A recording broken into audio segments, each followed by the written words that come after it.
Welcome to the Social Media Church podcast. I'm Neil Smith, joined by a new friend, face to face. And we've actually known each other on the internet for several years. But Justin Nava is with us today. Justin, thanks for joining us. Nils, thank you for having me, and to all your listeners and your audience. Thanks for taking the time to listen to this. Your time means the world to me as we have this conversation, whatever comes out of it. And I hope this is going to be the most valuable part of your week or your month in what comes out today. So thanks for having me again, Nils. I love it. I love it. Well, and getting to know you, Justin, I want to talk personal, and then I want to talk about what you do in marketing. So I'm fascinated by just even what you've done around story brand and marketing and websites and basically the digital front door that churches have today. But Justin, I know, and I get to know that we're from the same hometown of Houston, Texas. But share a little bit more about who you are and your background. Yeah, sure. So if we haven't met, first of all, I take full responsibility for that. I'm glad I get to introduce myself to you and your audience. My name is Justin Nava. I run a church marketing agency because I believe that the church could make a greater impact on their community if more people in the community just knew the church existed. So I've been doing freelance marketing since 2012, but at the beginning of last year, 2022, January, I opened the doors on my own agency, Nava Church Marketing. So we can help equip churches with promotional campaigns and practical, proven marketing methods so they can reach more people, be better known, and open up discipleship opportunities. I love it. I love it. And so how did you get into the niche of church marketing? Completely by accident. So not a lot of people know this about me. I'm actually a music major. And while I was a music major, I was also an intern at our church, but I was more on the tech and creative side.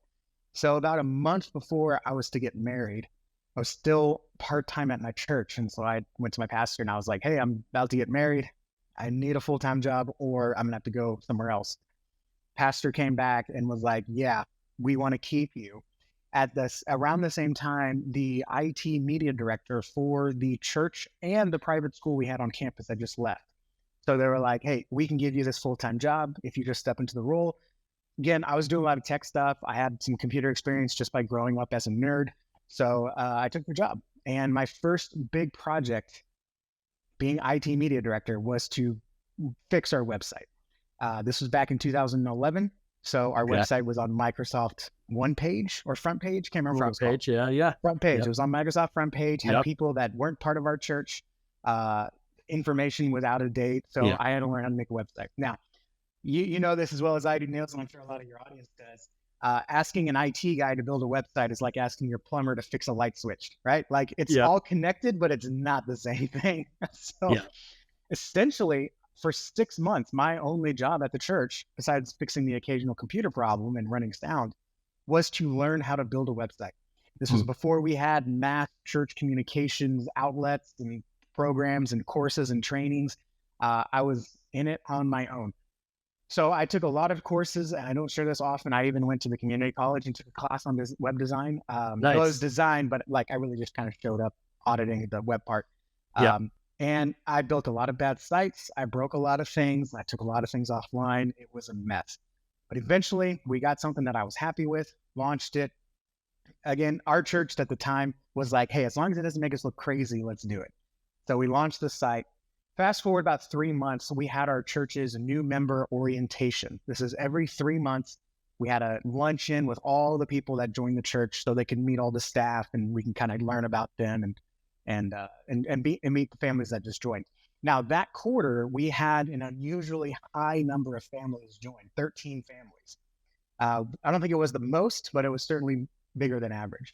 Yeah. And at the part of the introductions, everyone stood up, introduced their family.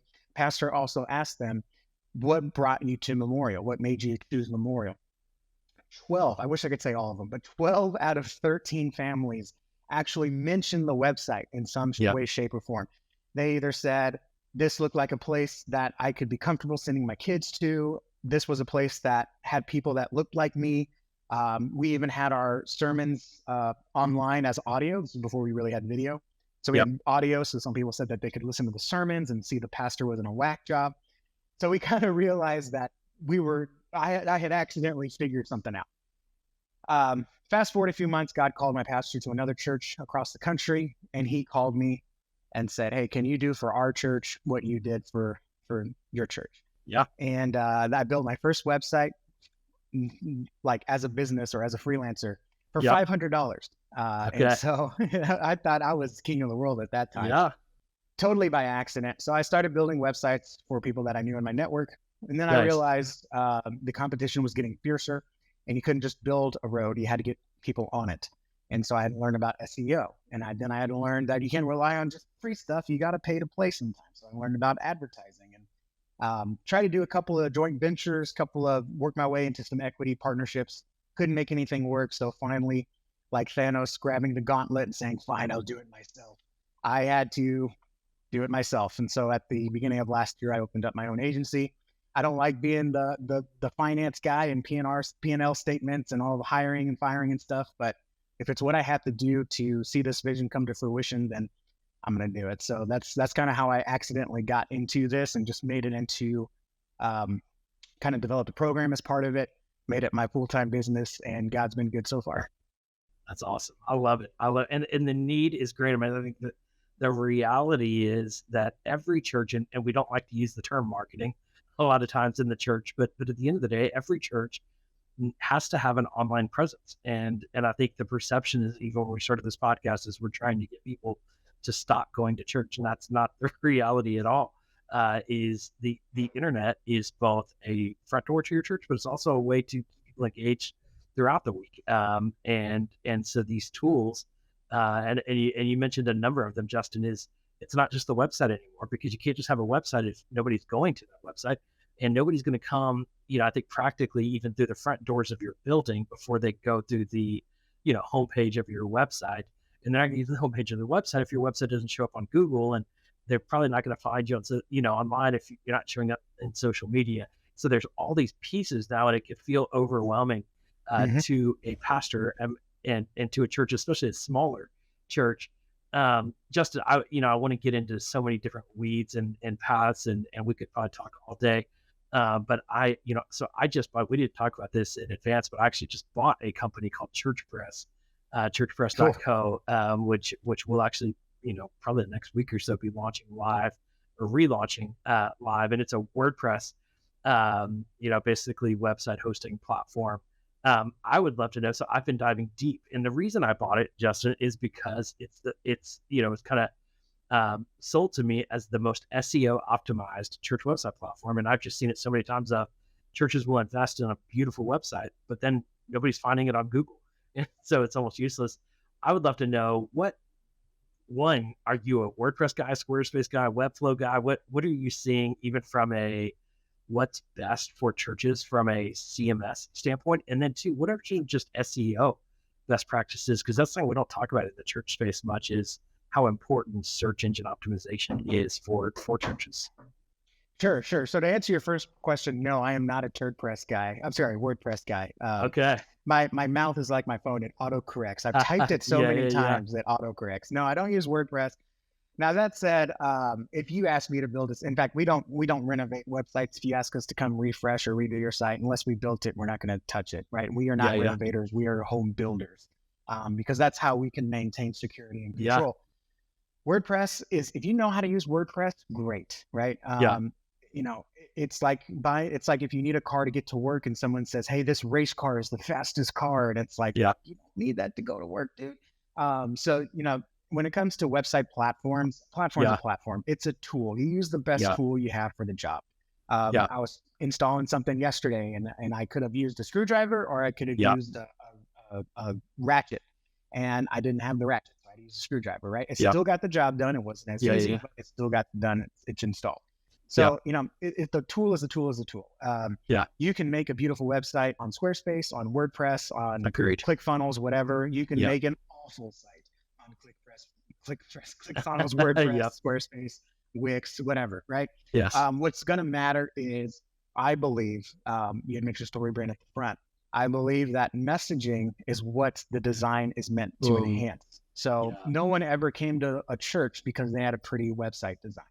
If you have a pretty website and you don't have the right content on there, it's like having a sharp dressed preacher with that beautiful pastel pocket square, and he ain't preaching the Bible. Okay. Yep. One one Sunday I was having lunch with my family, very traditional family, and my grandmother went to my cousin's church, and she said, "I can't believe that pastor got up there and preached in sandals and shorts. He looked like a bum, but boy, could he preach!" Right? So they admitted, like, looks are one thing, but the content is what's important. So I think we get hung up on web design looks, but we don't think about what is the content of the site. What is it supposed to do? What are we asking people to do? What should they do, or what do we want them to do? And is it aligned with our mission? A lot of churches will copy another church's website, and it doesn't align with the mission. And let me tell you this, pastor, church leader, communicator, whoever it is, social media manager who also is in charge of the church website, doesn't matter if you're spending $5 a month, $20 a month, $100 a month, $5,000 a month. If you are spending money on a marketing asset that is not aligned with your mission, even if it's $5 a month, you are being a bad steward of your church budget. It must be aligned with your mission. So all that to say, a platform is just a tool. If you can make it look good, that's great. The only caveat is if it takes you more time to where you're spending more time in front of the computer screen than in front of people, if your job and pastoral whatever is supposed to be in front of people. I don't want you to spend time in front of a computer when you should be in front of people. So that's the whole thing. So we don't design in WordPress. We have our own software system. It's a white label of a very popular one. In fact, as soon as you said we are the most SEO church website, whatever, I'm going to challenge you on that, because our platform is one of the only Google preferred, like actual Google badged website platforms. So amazing. Yeah, I would. And it's whatever, right? Like, I don't care what tool you use. I would love to do it for you, but if you don't want me to do it or my team to do it, then go with Nils, whatever it is. Here's my personal mission, Nils, real quick, and then we'll get to the question too. My personal mission is to see 1 million churches become the cornerstone of their community, meaning that, like, in the same way everyone knows where their local Walmart is. They know when it's open, where it is, and what to expect when they go. I believe everyone in your community should know where your church is, when you're open, and what to expect when they go. That's what it means to be a cornerstone of the community. We used to say the driveways used to be empty on Sunday mornings, and restaurants didn't open till noon, and there were no weekend activities. If we can go back to that, fine.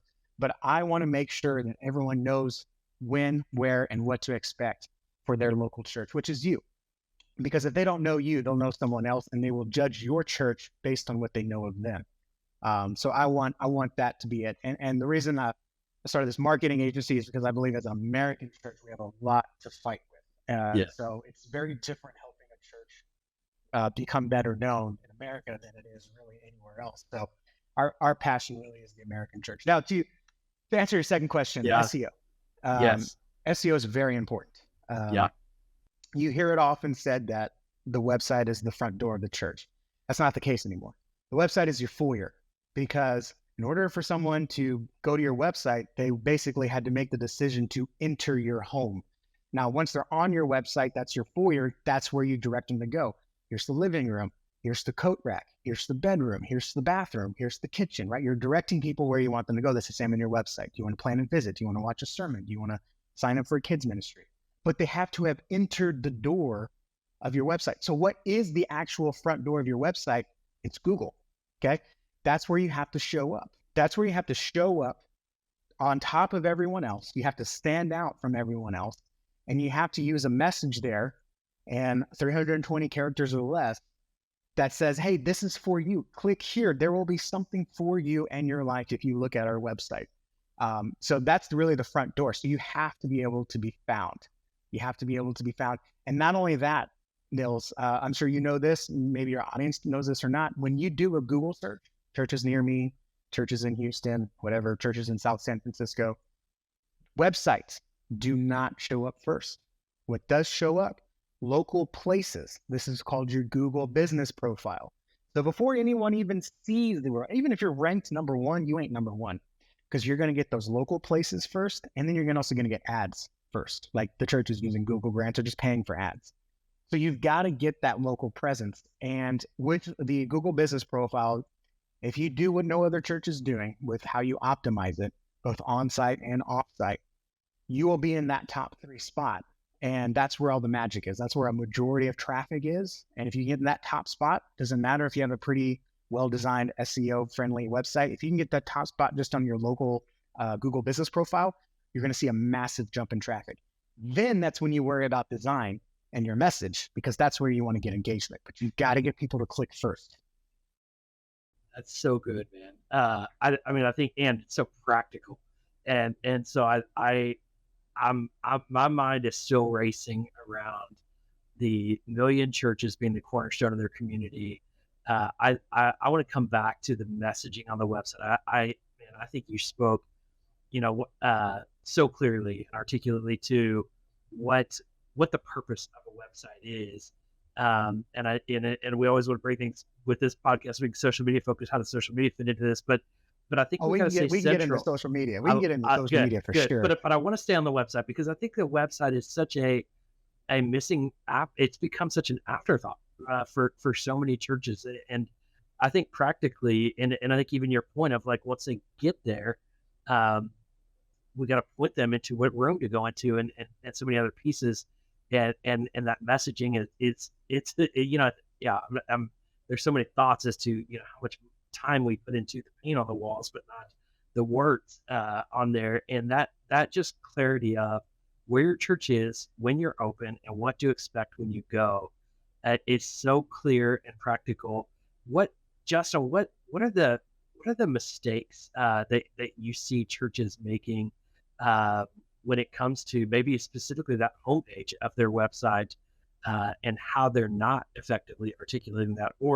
And is there an example? Is there like a church where like, this church has nailed it and people should be looking at that because they really articulate that effectively?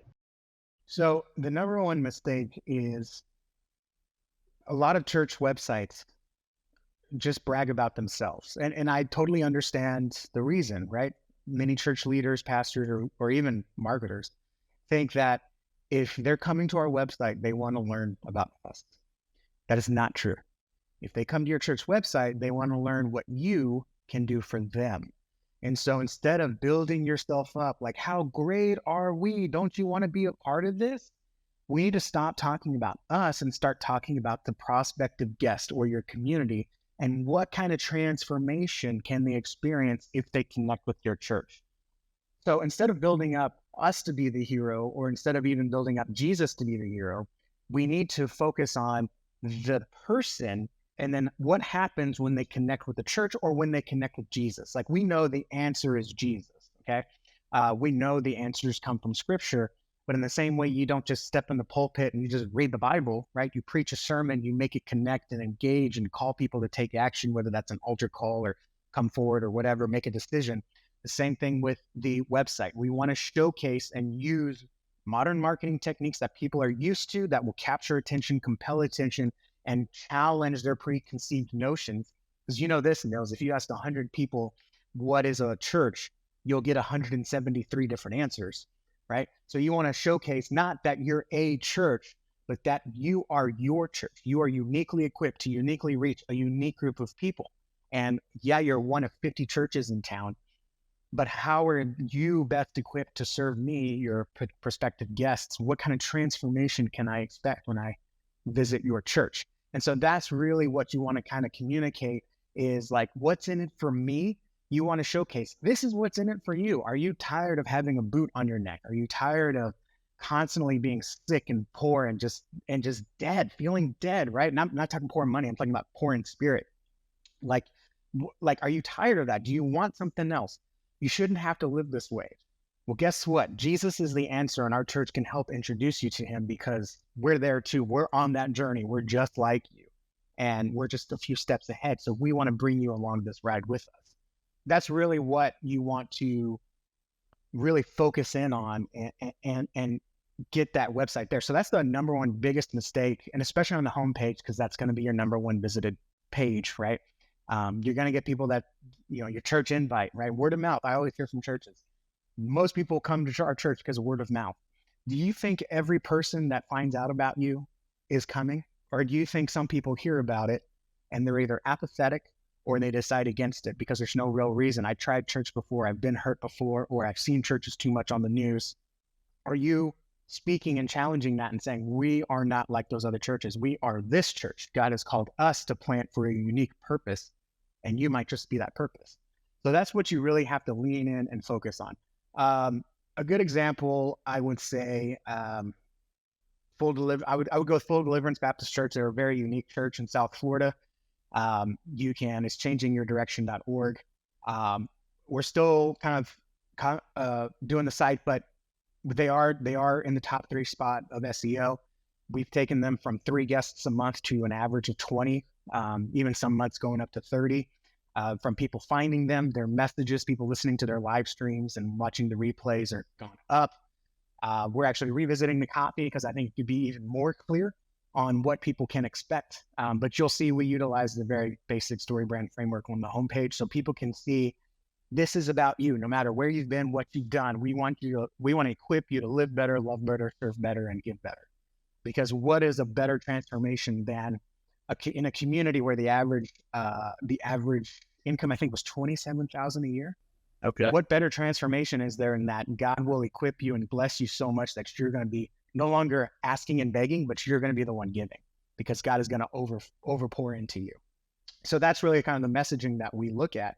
And it's very inspiring, and people come, they're being spiritually healed, physically healed. I love Pastor Victor.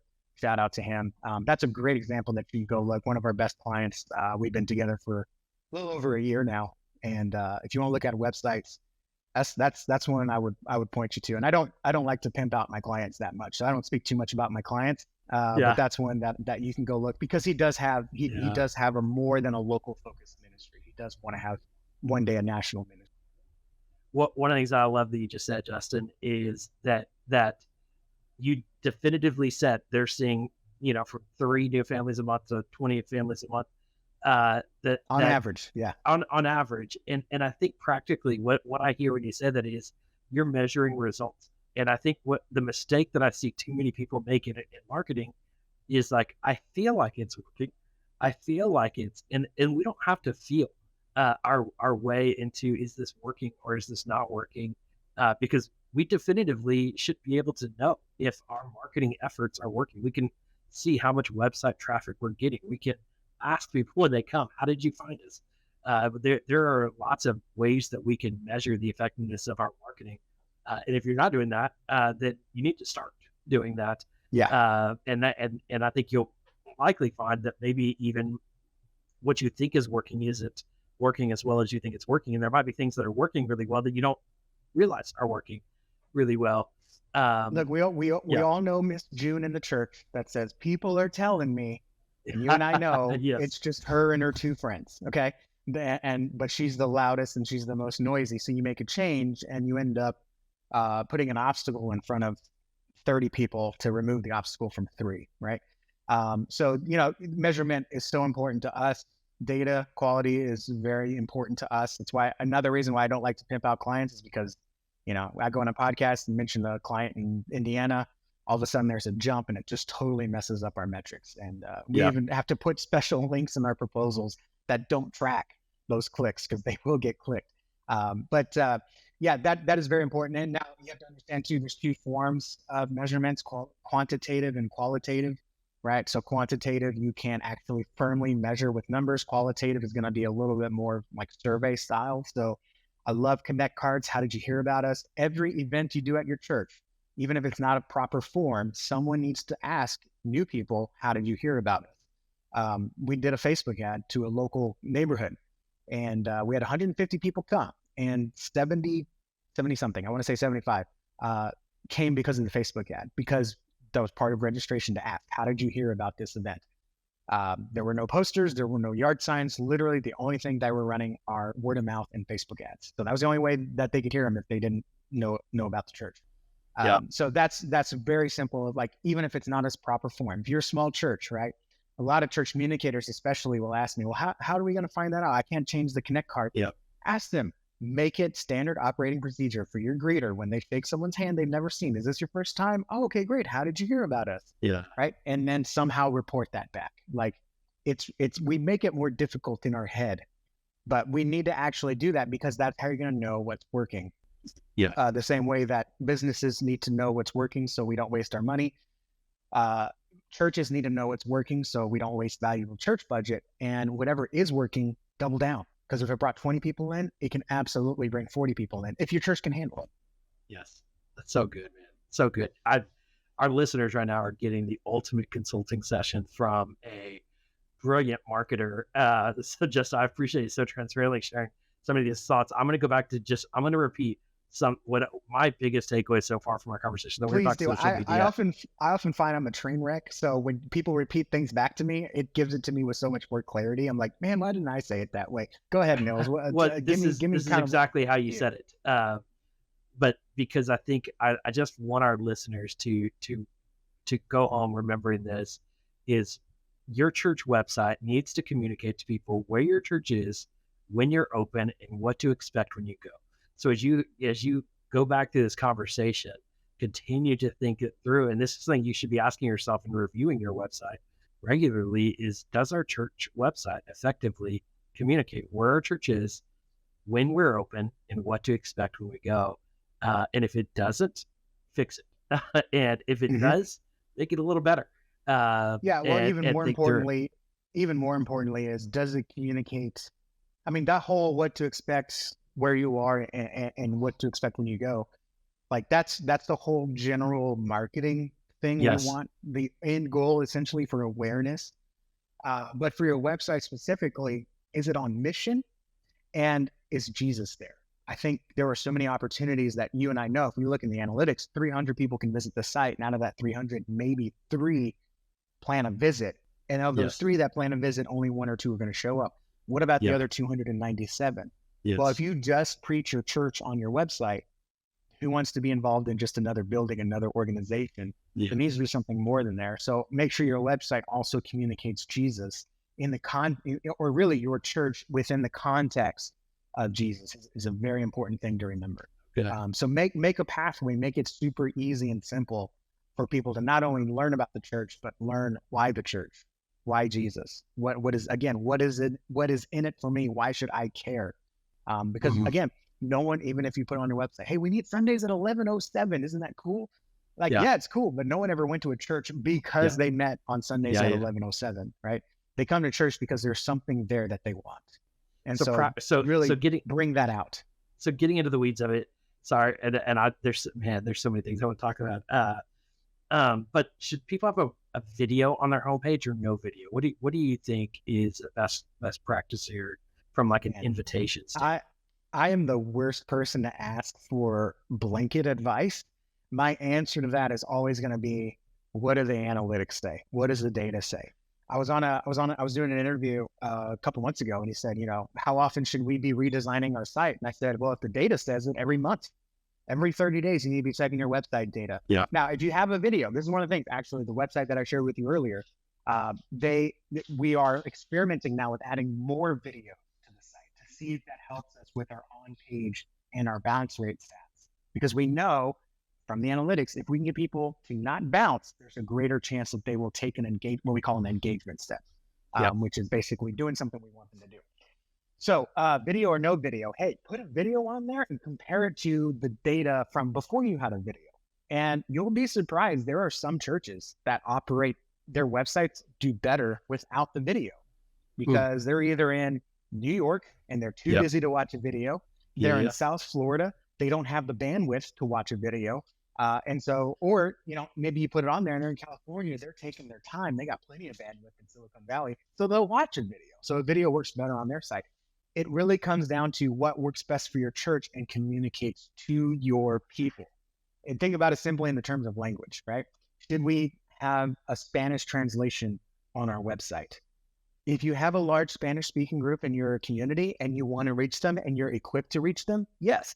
But that's not a blanket advice for everyone. If you're a church that's ministering to a Korean speaking community, then you should have Korean, not Spanish, right? So in the same way we treat language, we need to treat all these different options that we have for our website as, does this accomplish our mission, which is to get more people to connect with the pastor or connect with our discipleship groups or come to church, whatever that next step is. The video could help it. The video could not. You really have to experiment. So make the decision to try it and then just review the analytics. Now, all that said, in our experience, a video works best for very specific pages. your audience is pretty savvy. So when I say landing page, they probably know what I'm talking about. Yeah. VBS landing page, book landing pages, even plan a visit could be a landing page, right? But your general homepage, from what we've seen, video number 2 works best, where we want that headline caption, click a button or scroll. And if they scroll, they're willing to spend some time. That's when they're willing to watch a video. So that's what we've seen in our analytics. That's usually our starting point. Yeah. And things may even are be always the same. changing. You might even see that on the full deliverance site.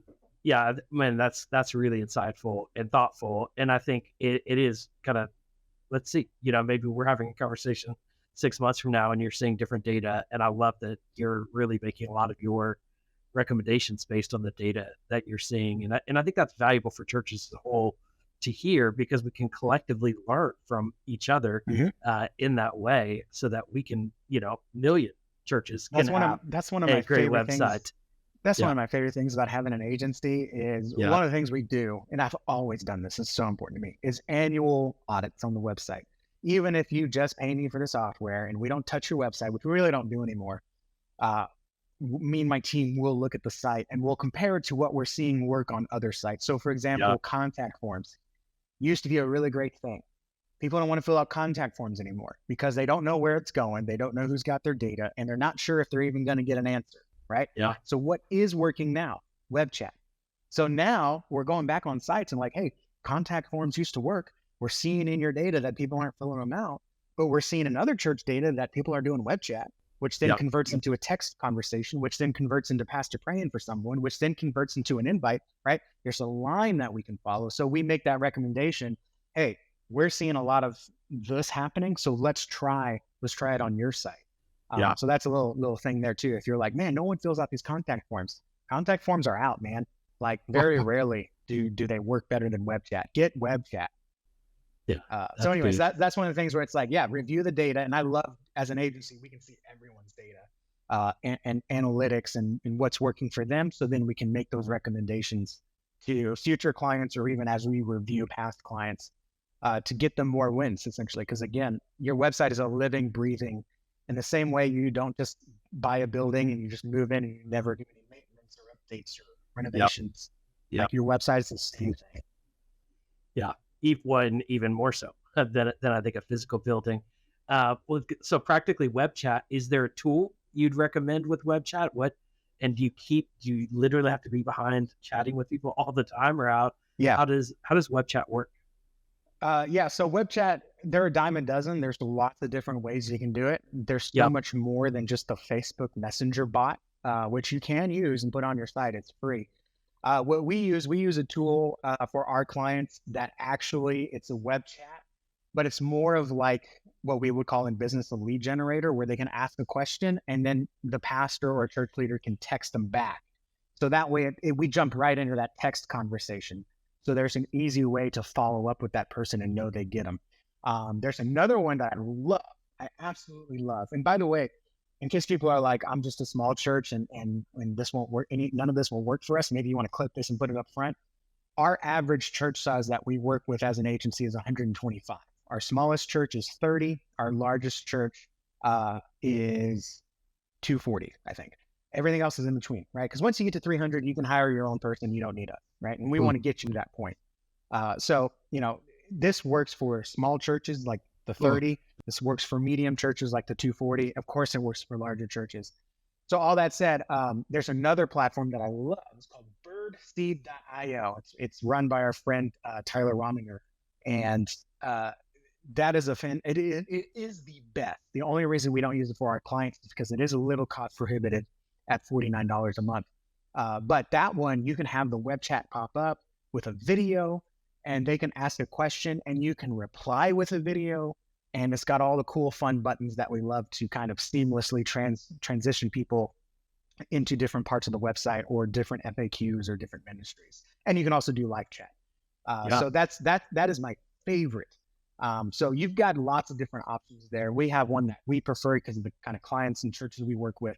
And then with most web chats, you can turn on office hours. You can turn on auto replies. You just need to find the one that works best for you. I love that. One of the things we had when I was at Community Bible Church, was we actually hired a full-time digital receptionist, we called I her, to love be that. on our website. And one of the things we found is actually keeping and where she was most actively engaged was Saturday night and Sunday morning, because that's when we saw 50% of our website traffic as people were searching for church on Saturday night and Sunday morning, and when they could actually go to our website and chat with someone to help them prepare and attend that Sunday. That it was exceptional, the response that we found from that. And that was 10 years ago. I think these tools have come a long way since, and the automation, opportunities too Hmm. are Yeah. tremendous. Good, Justin. Let's talk social media. And I'm going long here, but this conversation has just been so I don't. helpful. In case you haven't been able to tell, I can't do short conversations. I'm sorry. It drives Good. my wife mad.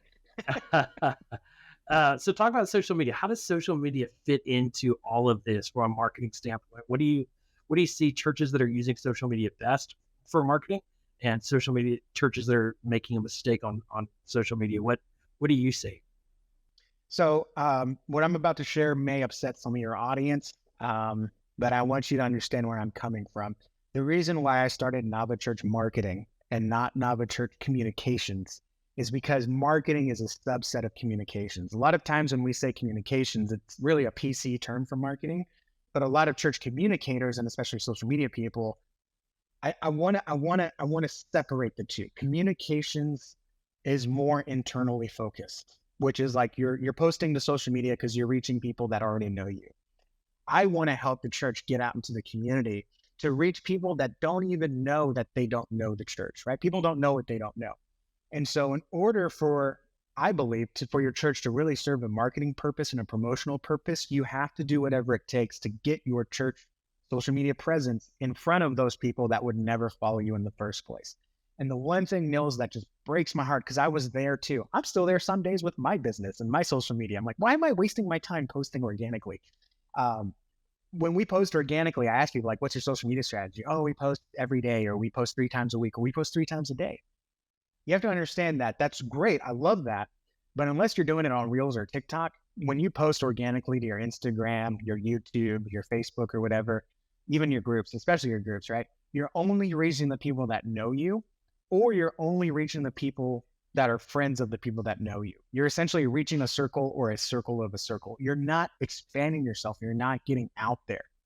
So my favorite social media strategy is to play the game the way it's supposed to be played.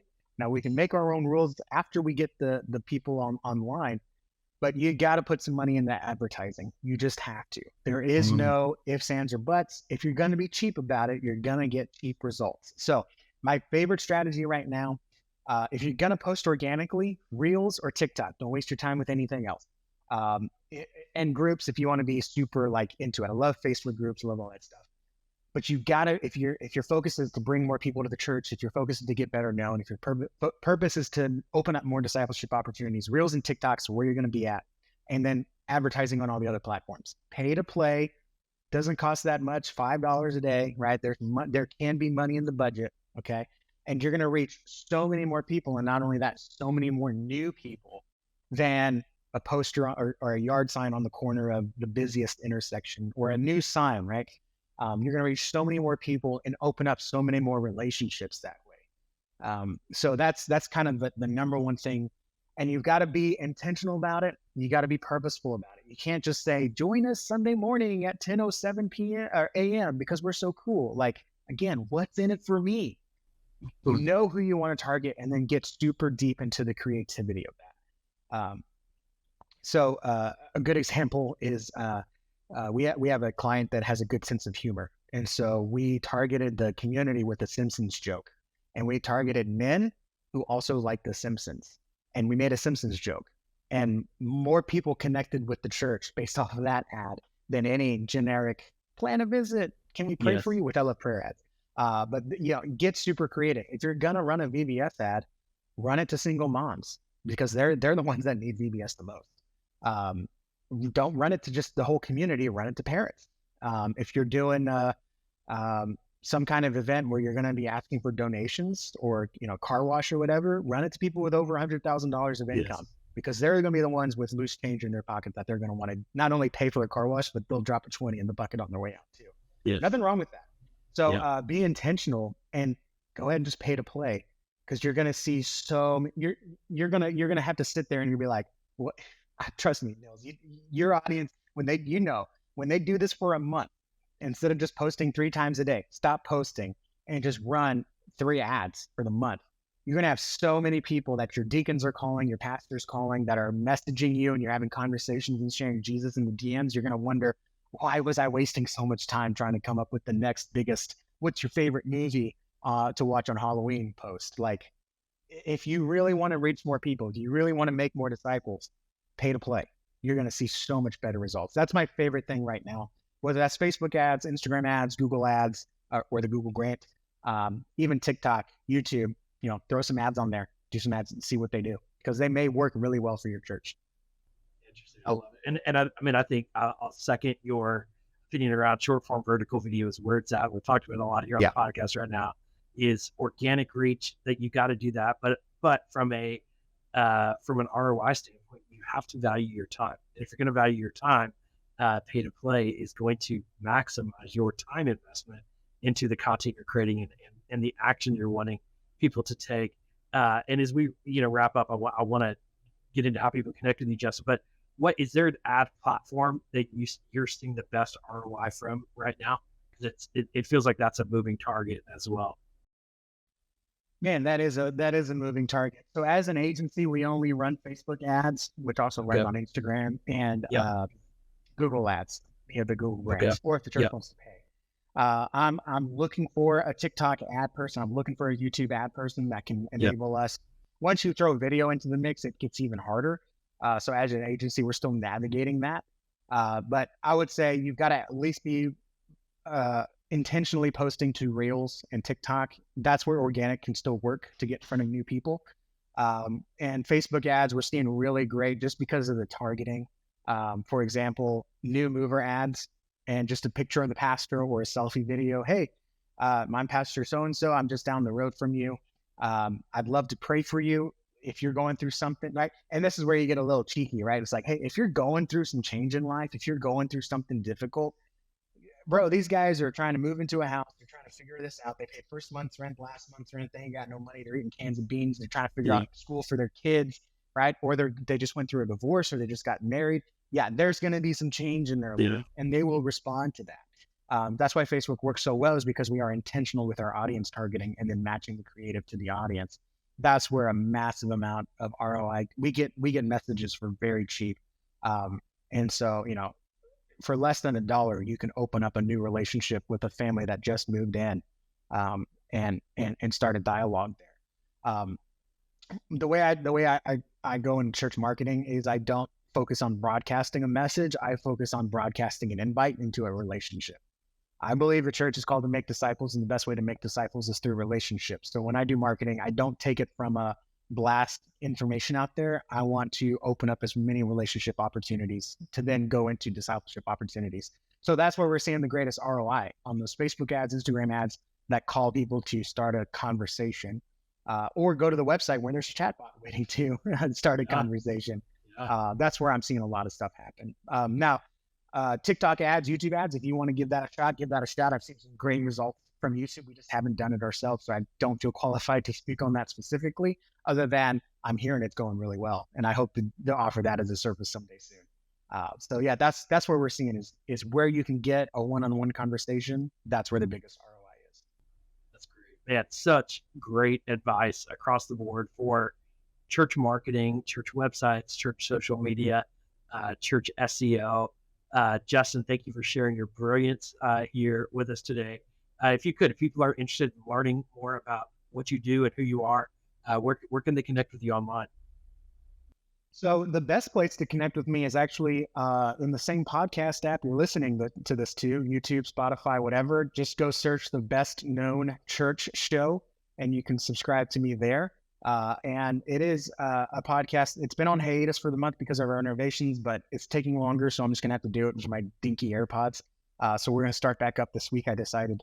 But that's the best. That's a great place to come and really dive deeper into this. I know my lane. It's marketing. We don't talk about emails to your congregation. We don't talk about organic social media posts. We talk about messaging, branding, website, SEO, advertising, and public relations. That's it. It's all about getting your church to more people. So in the same app you're listening to this to, because we're everywhere, go find the Best Known Church Show. If you want to learn more about us as an organization, you go to navachurchmarketing.com. But that's less important. I want you on the podcast. You've got a great audience of podcast listeners. I want them to also join me on the Best Known Church Show. So you can find more information there. Great. Well, I love it. We will share those links in the show notes, and you can go to socialmedia.church to, we will link for sure. We'll put it right at the top, a link to the podcast, and then we'll also have links to Justin's social media, Justin's website, all of those other things. But make sure you go find that podcast and soak up. I mean, I think the wisdom you likely gained from this 40-minute conversation, you can probably get hours of wisdom there on that podcast. And so you can dive deeper there. And Justin, thank you so much for your time and your investment here to our listeners. And we're so grateful for what you do and who you are. Thanks for joining us.